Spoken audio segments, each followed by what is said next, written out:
चलो last lecture में हमने चैप्टर नंबर 17 हमारा कंटिन्यू था।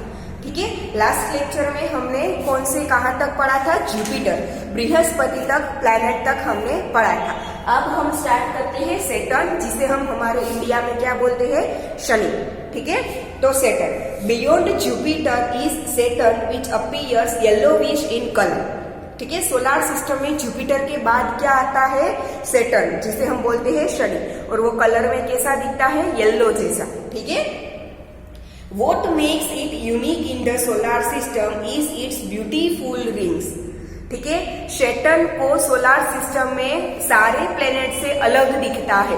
सैटर्न है वो सोलार सिस्टम में 8 प्लेनेट है, वो सारे प्लेनेट में सैटर्न है वो अलग दिखता है। क्यों? बिकॉज सैटर्न के आसपास अपनी ब्यूटीफुल रिंग्स है। सैटर्न के आसपास हवा की और क्या होगी? एस्ट्रॉइड्स की क्या है? एक रिंग बनी हुई है। ठीक है, These rings are not visible with the naked eye. ये रिंग्स है वो हम खुली आंख से नहीं देख सकते। You can observe them with a small telescope. आपके पास अगर छोटा सा टेलीस्कोप भी हो ना तो उससे आपको वो दिख सकती है। Saturn also has a large number of satellites. Jupiter की तरह सैटर्न के पास भी बहुत सारे अपने सैटेलाइट्स थे। ठीक है, Now, one interesting thing about Saturn is that it is the least dense among all the planets. ठीक है, सब प्लैनेट की अपनी, हर एक चीज की अपनी खुद की डेंसिटी होती है ना। ठीक है, वैसे सारे प्लैनेट्स की भी अपनी खुद की डेंसिटी होगी। ठीक है, तो सोलार सिस्टम के जो 8 प्लैनेट्स है उस 8 प्लैनेट में सैटर्न की डेंसिटी सबसे कम है। ठीक है, तो सबसे लेस डेंस है। ठीक है, its density is less than that of water. Saturn की डेंसिटी वाटर से भी कम है। इसका मतलब है कि अगर सैटर्न को उठा के पानी में रखा जाए तो वो पानी के ऊपर तैरेगा, क्योंकि सैटर्न की डेंसिटी है वो वाटर से भी कम है। ठीक है, चल यूरेनस एंड नेपच्यून। ठीक है, सैटर्न के बाद अब हम देखेंगे यूरेनस एंड नेपच्यून।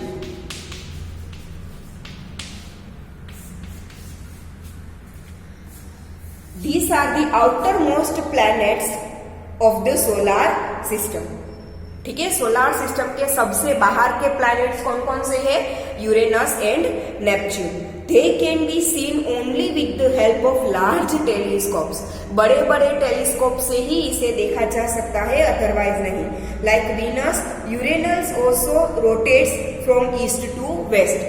जैसे वीनस है वो अकेला ईस्ट टू वेस्ट रोटेट नहीं करता, यूरेनस है वो भी ईस्ट टू वेस्ट रोटेट करता है, बाकी सारे planets west to east including earth. ठीक है, अर्थ के साथ साथ बाकी प्लैनेट भी वेस्ट टू ईस्ट रोटेट करते हैं, जबकि वीनस और यूरेनस दो ही ईस्ट टू वेस्ट रोटेट करते हैं। ठीक है, the most remarkable feature of Uranus is that it has highly tilted rotational axis. ठीक है, उसकी ऑर्बिट से उसकी जो एक्सिस, अर्थ का हमने देखा था कि ये ऑर्बिट है और अर्थ की ये एक्सिस है वो थोड़ा टिल्ट है, जबकि यूरेनस की ये जो थोड़ा टिल्ट है, जबकि यूरेनस है वो बहुत सारा उसकी एक्सिस क्या है? टिल्ट है। ठीक है, now as a result in its orbital motion it appears to roll on its side. तो ऑर्बिट में जब वो रोटेट करता है तब ऐसा लगता है कि वो ऐसे रोटेट नहीं करता, ऐसे रोटेट करता है, क्योंकि वो बहुत ज्यादा उसकी एक्सिस क्या है? टिल्ट है। ठीक है, now as a reason, the first 4 planets Mercury, Venus, Earth and Mars are much nearer the sun than the other 4 planets. सबसे और सन के सबसे नजदीक के 4 प्लैनेट कौन से हैं? Mercury, Venus, Earth and Mars. ठीक है, ये सबसे नजदीक के चार प्लैनेट है, बाकी के 4 प्लैनेट से वो सन से बहुत दूर है। ठीक है, now they are called the inner planets. ठीक है, इसीलिए इन 4 को क्या बोला जाता है? पहले 4 कौन कौन से? Mercury, Venus, Earth and Mars. ठीक है, ये सन के नजदीक के 4 प्लैनेट है, इसलिए इन्हें इनर प्लैनेट्स बोला जाता है। बाकी के 4 है वो और सन से बहुत दूर है। ठीक है, and the inner planets have very few moons. ठीक है, और ये जो 4 इनर प्लैनेट्स है ना उनके पास अपने सैटेलाइट, नेचुरल सैटेलाइट मतलब कि मून्स बहुत कम है, 1 2 1 2 1 2 ऐसे ही है। ठीक है। और बाकी के आउटर के जो 4 है उसके पास तो बहुत बहुत ज्यादा क्या है, मून्स मतलब कि नेचुरल सैटेलाइट्स है, ठीक है। The planets outside the orbit of Mars namely Jupiter, Saturn, Uranus and Neptune are much farther off than the inner planets, ठीक है। ये जो मार्स के बाद के जो 4 प्लैनेट्स, जुपिटर, फिर सैटर्न, यूरेनस एंड नेपच्यून, ये 4 तो सन से बहुत बहुत दूर है, ठीक है। They are called the outer planets, इसीलिए इन्हें क्या बोला जाता है, आउटर प्लैनेट्स बोला जाता है। They have a ring system around them, उन चारों के आसपास आपको थोड़ी थोड़ी रिंग्स देखने को मिलेंगी। The outer planets have large number of moons, और ये जो आउटर प्लैनेट्स है ना 4, उनके बहुत सारे मून्स मतलब कि बहुत सारे अपने नेचुरल सैटेलाइट्स हैं, ठीक है। अब हम देखेंगे some other members of the solar system. Solar system के प्लैनेट्स के बारे में तो हमने देख लिया। प्लैनेट्स के अलावा सोलार सिस्टम 8 प्लैनेट्स है, तो ये 8 प्लैनेट्स के अलावा सोलार सिस्टम में और कौन कौन सी चीजें है वो हम देखेंगे। There are some other bodies which revolve around the sun. They are also members of the solar system. Let us learn about some of them. ये जो 8 प्लैनेट सन के अराउंड रिवोल्यूशन करते हैं ना, वैसे बहुत सारी और भी चीजें हैं जो सन के अराउंड रिवोल्यूशन करती है, ठीक है। उसके बारे में अब हम देखेंगे, ठीक है। Now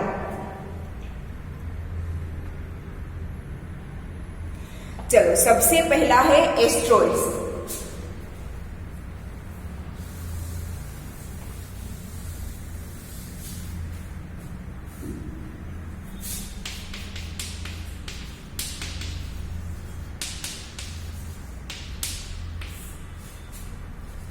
Asteroids.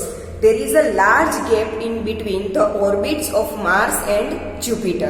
This gap is occupied by a large number of small objects that revolve around the sun. ठीक है, मार्स और जुपिटर के बीच का जो डिस्टेंस है, मार्स की ऑर्बिट और जुपिटर की ऑर्बिट, ऑब्वियसली हमने आगे देखा था कि जो 8 प्लैनेट्स है वो अपनी अपनी ऑर्बिट में सन के अराउंड रिवोल्यूशन करते हैं। तो मार्स की ऑर्बिट और जुपिटर की जो ऑर्बिट है ना, उनके बीच में बहुत सारी ऐसी छोटी छोटी बॉडीज है, प्लैनेट है, मून है, मून से भी छोटे छोटे ऐसे क्या हो गए, पत्थर जैसे बहुत सारे बड़े बड़े पत्थर होते हैं ना, बट मून से छोटे, वैसे पत्थर जैसा मार्स और जुपिटर की ऑर्बिट के बीच में बहुत सारी ऐसी बॉडीज घूमती है जो सन के अराउंड क्या करती है, रिवॉल्व करती है, जैसे बाकी सारे प्लैनेट्स करते हैं वैसे ही, ठीक है ना। दीज आर कॉल्ड एस्ट्रॉइड्स, उसे क्या बोला जाता है, एस्ट्रॉइड्स बोला जाता है। Asteroids can only be seen through large telescopes, बड़े बड़े टेलीस्कोप से ही हम उसे देख सकते हैं, ठीक है। नीचे देखो आपको फिगर दी है 17.25, आपको दिख रहा है मार्स और जुपिटर की ऑर्बिट के बीच में एस्ट्रॉइड्स का एक पट्टा जैसा दिया है ना। तो कहाँ पे दिखता है वो, मार्स और जुपिटर की ऑर्बिट के बीच में। फिर एस्ट्रॉइड्स के बाद में आते हैं कॉमेट्स। एस्ट्रॉइड्स के बाद क्या है, comets. Comets are also members of our solar system. They revolve around the sun in highly elliptical orbits, ठीक है। ऐसे ये राउंड ऑर्बिट में नहीं घूमते कॉमेट्स ऐसे राउंड ऑर्बिट, बाकी सारे जो 8 प्लैनेट्स है और एस्ट्रॉइड्स है वो सन के आसपास एक राउंड ऑर्बिट में घूमते हैं, जबकि कॉमेट्स है ना वो ऐसे एलिप्टिकल ऑर्बिट में घूमते हैं, ठीक है। यहाँ पे सन होगा, ये क्या है, सन, बाकी सारे 8 प्लैनेट्स ऐसे राउंड घूमते हैं, ठीक है, जबकि कॉमेट्स है वो ऐसे एलिप्टिकल ऑर्बिट में सन के अराउंड घूमता है, एकदम गोल चक्कर नहीं काटता वो, ठीक है। Now however their period of revolution round the sun is usually very long, ठीक है। तो जैसे अर्थ है वो सन के आसपास एक रिवॉल्यूशन करने में 365 डेज मतलब कि 1 ईयर लेता है, जबकि एक कोमेट है वो सन के आसपास रिवॉल्व करने में बहुत ज्यादा टाइम लेते हैं। अर्थ को 1 ईयर लगता है, इन लोगों को रिवॉल्व करने में कई बार तो 100, 200, 600 ईयर्स इतना टाइम लगता है एक रिवॉल्यूशन कंप्लीट करने में, ठीक है। Now A comet appears generally as a bright head with a long tail. Comet कई बार हमें दिखता है, खरतो तारो कहते हैं ना हम, ठीक है, જેને આપણે શું કહીએ છીએ, ખરતો તારો, that is comet, ठीक है। कई बार हमें क्या दिखता है, एक ब्राइट हेड लॉन्ग टेल, खरतो तारो, वो जो गिरता हुआ स्टार होता है वो हमें कैसे दिखता है, ठीक है। कोई चीज नीचे आ रही है और पीछे लंबी ब्राइट एक क्या होती है, टेल होती है, ठीक है। तो ब्राइट हेड और उसके पीछे एक लॉन्ग टेल होती है। The length of the tail grows in size as it approaches the sun, ठीक है। जैसे जैसे कोमेट सन के नजदीक आता है ना, वैसे ही उसके पीछे की जो लॉन्ग टेल है वो बढ़ती जाती है। दूर जाता है तो वो टेल हमें छोटी दिखती है, जैसे ही वो सन के नजदीक आता जाता है वैसे उसकी वो ब्राइट टेल क्या होती है, लंबी होती जाती है। The length of the tail grows in size as it approaches the sun. The tail of a comet is always directed away from the sun. और वो जो टेल होती है ना, वो ऑलवेज सन से ऑपोजिट डायरेक्शन में ही होती है, ठीक है। ऐसे tail always directed away from the sun, मतलब कि सन से ऑपोजिट डायरेक्शन में ही होती है। मेनी कॉमेट्स, देखो यहाँ पे आपके पीछे के पेज में, पेज नंबर 232 पे पहले ही फिगर 17.26 दिख रहा है आपको। सन के ऊपर कुछ ऐसे टेल वाले दिख रहे हैं, तो उसकी जैसे मैंने बनाया है वैसे ही है ना, ठीक है। उसकी पूंछ ऊपर की तरफ है, ठीक है। Now, many comets are known to appear periodically. बहुत सारे कोमेट ऐसे आफ्टर सम टाइम हमें दिखते भी हैं अर्थ से, ठीक है। One such comet is Halley's comet, ठीक है। ऐसा एक कोमेट क्या है, Halley's comet, which appears after nearly every 76 year, ठीक है। हेलिस कोमेट जो आफ्टर एवरी 76 ईयर, हर साल नहीं दिखता, 76 ईयर्स में एक ही बार दिखता है। एवरी 76 ईयर्स के बाद ही वो अर्थ के नजदीक से गुजरता है और हमें दिखता है, ठीक है। It was last seen in 1986, ठीक है। कब दिखा था वो लास्ट, 1986 में दिखा था। उसमें 76 ईयर्स ऐड कर दो, उसके बाद वो दिखेगा फिर से अर्थ से, ठीक है। Can you tell when Halley's comet will be visible again, तो आप बता सकते हैं कि ये हेलिड कॉमेट अब कब दिखेगा। ऑब्वियसली 1986 में दिखा था, तो उसमें 76 ईयर्स ऐड कर दो, जो भी मिलेगा उस साल में वो अब दिखेगा, ठीक है। नीचे ये जो येलो बॉक्स दिया है उसे पढ़ रही हूँ। Superstitions about the comets, comets के बारे में सुपरस्टिशंस मतलब कि थोड़ी बहुत मान्यताएं हैं वो हम देखते हैं। Some people think that comets are messengers of disasters, ठीक है। कई लोग ऐसा सोचते हैं कि कॉमेट से वो डिजास्टर के मैसेंजर है, मतलब कि जब अर्थ से कोई भी कॉमेट दिखता है ना, तब अर्थ पर कुछ ना कुछ गलत या खराब होता है, ठीक है। Such as wars, epidemics and floods, ठीक है। युद्ध, एपिडेमिक्स मतलब कि बहुत सारी ऐसी, जैसे कि अर्थक्वेक या तो सुनामी, फ्लड्स, ऐसा कुछ बहुत सारी नेगेटिव थिंग होती है, बट ऐसा हकीकत में ऐसा कुछ है नहीं, ठीक है। But these are all myths and superstitions, ये सारी क्या है, सिर्फ मान्यताएं है, सच नहीं है, ठीक है। Appearance of a comet is a natural phenomenon, ठीक है। अर्थ से कोमेट को देखना वो एक कुदरती घटना है, ठीक है, नेचुरल फेनोमेनन है, इससे कुछ गलत नहीं होता, ठीक है। We have no reason to be afraid of it, उससे हमें डरने की कोई जरूरत नहीं, ठीक है। नाउ मीटियोर्स एंड मीटियोराइट्स,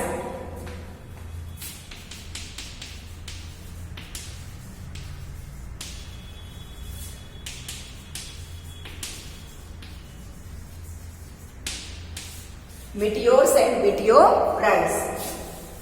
पहला हमने क्या देखा, प्लैनेट्स, उसके बाद हमने देखा एस्ट्रॉइड्स, उसके बाद देखा कॉमेट्स, अब मीटियोर्स एंड मीटियोराइट्स, ठीक है। नाउ मीटियोराइट्स, सॉरी, चल। At night when the sky is clear and the moon is not there, you may sometimes see bright streaks of light in the sky, ठीक है। कई बार एकदम sky clear होता है और जब आकाश में आपको मून नहीं दिखता, मतलब कि जब न्यू मून डे, अमावस्या होती है, उस रात आपने कई बार ऐसा देखा होगा कि ब्राइट ऐसी लंबी स्ट्रिक के जैसा आपको स्काई में दिखता है, ठीक है। These are commonly known as shooting star, खरतो तारो, ठीक है। सॉरी, खरतो तारों को कॉमेट्स नहीं है, वो क्या है, मीटियोर्स है, जिसे हम बोलते हैं शूटिंग स्टार्स, ठीक है। Although they are not stars, वो स्टार्स नहीं है, पर फिर भी हम ऐसा बोलते हैं शूटिंग स्टार, खरतो तारा, ठीक है, दे आर कॉल्ड मीटियोर्स। वो क्या है? मीटियोर्स है। ठीक है, लंबी पूंछ लेके अर्थ के ऊपर गिरते हैं वो। ठीक है, now a meteor is usually a small object that occasionally enters the earth's atmosphere। Meteor से वो छोटे छोटे होते हैं, मतलब कि देखे तो होते हैं बड़े बड़े पत्थर होते हैं, ठीक है, जो कई बार घूमते घूमते अर्थ की एटमॉस्फेयर के अंदर आ जाते हैं। ठीक है, at that time it has a very high speed. और जब अर्थ के एटमॉस्फेयर में घुस जाते हैं तब उसकी स्पीड बहुत हाई होती है। इतनी हाई स्पीड से जब वो अर्थ के एटमॉस्फेयर में घुस जाते हैं तो ऑब्वियसली अर्थ का ग्रेविटेशनल फोर्स उसे लगेगा। ठीक है, और अर्थ का ग्रेविटेशनल फोर्स कोई भी चीज को अपनी तरफ खींचता है ना। ठीक है, तो एटमॉस्फेयर में इतनी हाई स्पीड से वो आते हैं, इसलिए वो जल जाते हैं, बर्न हो जाते हैं। और इसी बर्निंग की वजह से हमें उसमें ब्राइट लाइट दिखती है। इसीलिए हमेशा बोलते हैं कि वो स्टार्स है। बट जैसे उसके पास अपनी, जैसे अर्थ पर खुद की लाइट नहीं है, वैसे ही मीटियोर के पास भी अपनी खुद की लाइट नहीं होती, पर वो स्टार, इसीलिए वो स्टार्स नहीं है। बट अर्थ के एटमॉस्फेयर में घुसने की वजह से और एकदम ज्यादा स्पीड से आते हैं तो एटमॉस्फेयर और उनके बीच में क्या होता है? फ्रिक्शन होता है, और वो फ्रिक्शन की वजह से वो जल जाते हैं, इसीलिए हमें ब्राइट लाइट दिखती है। ठीक है, now at that time it has a very high speed, the friction due to the atmosphere heats it up। Atmosphere की वजह से उसे क्या लगता है? फ्रिक्शन, जिससे वो गर्म होता है, हीट होता है। It glows and evaporates quickly, इसीलिए वो बर्न हो जाते हैं और क्विकली इवेपोरेट भी हो जाते हैं। ठीक है, सारा कुछ बच जाएगा, बस बर्न हो जाएगा, फिर क्या बचेगा? एशिश बचेगी। ठीक है, तो वो बर्न होके इवेपोरेट हो जाते हैं। That is why the bright stick lights for a very short time, इसलिए वो हमें सिर्फ थोड़े टाइम के लिए ही दिखता है, क्योंकि वो बर्न होके एशिश में कन्वर्ट हो जाएगा, फिर वो बुझ जाएगा। ठीक है, ना some meteors are large and, जो देखो ऊपर मीटियोर की फिगर भी दी है आपको, एक ब्रिज लाइट स्टिक जैसा ऊपर दिया है फिगर में, है ना। Some meteors are large and so they can reach the earth before they evaporate completely. कई सारे मीटियोर्स इतने भी बड़े होते हैं कि वो अर्थ पर पहुंचने से पहले कंप्लीटली इवेपोरेट नहीं हो पाते। छोटे छोटे होंगे तो इवेपोरेट हो जाएंगे, बट इतने बड़े होंगे तो अर्थ पर पहुंचने से पहले इवेपोरेट नहीं हो जाते, तो क्या होते हैं? वो अर्थ से टकराएंगे। ठीक है, the body that reaches the earth is called a meteor. ऐसे मीटियोर्स कि जो अर्थ पर पहुंचते हैं, चलते चलते अर्थ पर जो पहुंच जाते हैं उसे बोलते हैं मीटियोराइट्स। और जो आकाश में ही स्काई में जलकर इवेपोरेट हो जाते हैं, दे आर मीटियोर्स। ठीक है, और वो मीटियोर्स की जो बड़े साइज में होते हैं और अर्थ तक पहुंचने से पहले फुली कंप्लीटली इवेपोरेट नहीं हो पाते और अर्थ के साथ टकराते हैं, उसे क्या बोलते हैं? मीटियोराइट्स। ठीक है, now meteorites help scientists in investigating the nature of the material from which the solar system was formed। और ये meteorites जब अर्थ पर गिरते हैं ना, तो उसके सैंपल्स लेके साइंटिस्ट उस पर रिसर्च करते हैं, और रिसर्च करने के बाद उन लोगों को पता चलता है कि पूरी सोलार सिस्टम हकीकत में कौन कौन सी चीजों से बनी है। ठीक है, नाउ मीटियर शॉवर्स, ठीक है, नीचे येलो बॉक्स में दिया है meteor showers. When the earth crosses the tail of a comet, swarms of meteors are seen. ठीक है, जब अर्थ है ऐसे कॉमेट की टेल के आसपास से गुजरती है, तब मीटियोर की वो जो स्वॉर्म्स, मतलब कि उसकी जो जली हुई आग है, मतलब कि उसकी जो वेपर्स है, वो अर्थ पर आ जाती है। These are known as meteor showers. उसे क्या बोलते हैं? मीटियोर शॉवर्स बोलते हैं। Some meteor showers occur at regular intervals each year. कई बार हर साल रेगुलर इंटरवल में ऐसे मीटियोर शॉवर्स देखने को मिलते हैं। You can find the time of their appearance from a scientific magazine or from the internet। ये जानकारी आपको कोई साइंटिफिक मैगजीन से या तो इंटरनेट से मिल सकती है। अब हम देखेंगे आर्टिफिशियल सैटेलाइट्स, मैन-मेड सैटेलाइट्स, जो साइंटिस्ट एस्ट्रोनॉट्स बनाते हैं। आर्टिफिशियल सैटेलाइट्स और we can say man made satellites, जो हम इंसान अर्थ पर बनाते हैं। ठीक है, और फिर स्पेस में भेजते हैं। You must have heard that there are a number of artificial satellites which are orbiting the earth. Obviously हर एक कंट्री अपने कितने कितने सैटेलाइट्स भेजती है, तो अर्थ के अराउंड रिवॉल्व करने वाले तो बहुत सारे ऐसे सैटेलाइट्स होंगे। ठीक है। अपने इंडिया के भी 25 से 20 सैटेलाइट्स घूम रहे हैं अर्थ के आसपास। तो हर एक कंट्री के इतने इतने मतलब कितने सैटेलाइट्स होंगे, ठीक है। You might wonder how artificial satellites are different from natural satellites. तो आपको ऐसा लगेगा कि ये आर्टिफिशियल सैटेलाइट्स है वो नेचुरल सैटेलाइट से कैसे अलग है। नेचुरल सैटेलाइट मतलब कि मून, वो मून से कैसे अलग है, ठीक है। Artificial satellites are man made, क्योंकि आर्टिफिशियल सैटेलाइट्स है वो हम इंसान बनाते हैं, और जो नेचुरल सैटेलाइट्स है वो तो भगवान ने अपने हिसाब से बनाया है, इंसान ने नहीं बनाया।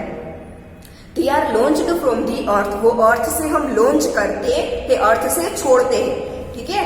दे revolve around the earth much closer then earth natural satellite the moon. और वो अर्थ के अराउंड रिवॉल्व तो करते हैं बट अर्थ के एकदम नजदीक में रिवॉल्व करते हैं, मून की तरह इतना दूर नहीं जाते, ठीक है। Now India has built and launched several artificial satellites. India ने भी अपने खुद के ऐसे आर्टिफिशियल सैटेलाइट्स बनाए हैं और लॉन्च भी किए हैं। Aryabhata was the first Indian satellite, बहुत सारे किए हैं इंडिया ने, उसमें से सबसे पहला कौन था, कौन सा सैटेलाइट था, आर्यभट्ट। क्योंकि इंडिया में एस्ट्रोनॉमी के बारे में हमने इस चैप्टर के स्टार्टिंग में देखा था ना, आज से 2500 साल पहले एस्ट्रोनॉमी के बारे में उन्होंने लिखा था अपनी बुकों में। तो उनके ऊपर से हमारे सबसे पहले इंडिया के सबसे पहले सैटेलाइट को क्या नाम दिया गया, आर्यभट्ट, ठीक है। Some other Indian satellites are INSAT, IRS, Kalpana 1, EDUSAT, etc. इसमें तो बहुत कम नाम दिए हैं, इससे ज्यादा बहुत सारे सैटेलाइट्स हैं, ठीक है। Artificial satellites have many practical applications. Artificial satellite के बहुत सारी एप्लीकेशंस, मतलब कि उसके बहुत सारे यूजेस है। They are used for forecasting weather, transmitting television and radio signals. हमारे जो टेलीविजन वगैरह चलता है ना, वो ये सैटेलाइट्स की वजह से ही चलता है, ठीक है। हमारे मोबाइल फोन्स चलते हैं, ठीक है। रेडियो, पहले आपने देखा होगा कि हमारे दादा वगैरह लोग रेडियो सुनते थे, तो ये रेडियो वगैरह भी सैटेलाइट्स की वजह से ही चलते हैं, ठीक है। और सैटेलाइट्स की वजह से हम वेदर फोरकास्ट, मतलब कि आज से कुछ दिन बाद कैसा हवामान होगा, ठीक है। जो वेदर डिपार्टमेंट होता है वो देता है ना कि इतने दिनों के बाद हेवी रेन होगा, या इतने दिनों के बाद फ्लड आएगा, या तो इतने दिनों के बाद बहुत सारी बारिश होगी, फोरकास्ट देते हैं ना, ठीक है, अनाउंसमेंट करते हैं, वो सैटेलाइट्स की मदद से पता चलता है। They are also used for telecommunication and remote sensing, ठीक है। रिमोट सेंसिंग के लिए भी और टेलीकम्युनिकेशन के लिए भी वो यूज होते हैं, ठीक है। तो इसी के साथ देखो नीचे आपको सब इंडियन सैटेलाइट्स, इंडिया के बहुत सारे सैटेलाइट्स की अलग अलग फिगर दी है। सारे सैटेलाइट्स एक जैसे नहीं बनाए जाते, कौन सा सैटेलाइट कौन से काम के लिए यूज करना है, इसके ऊपर से उसका शेप और उसमें लगने वाली चीजें अलग अलग होती है, तो उसका आकार भी अलग अलग होगा, ठीक है। तो 4 सैटेलाइट आपको यहाँ पे दिखाए गए हैं, ठीक है। तो इसी के साथ हमारा ये चैप्टर खत्म होता है। नेक्स्ट लेक्चर से हम नेक्स्ट चैप्टर स्टार्ट करेंगे।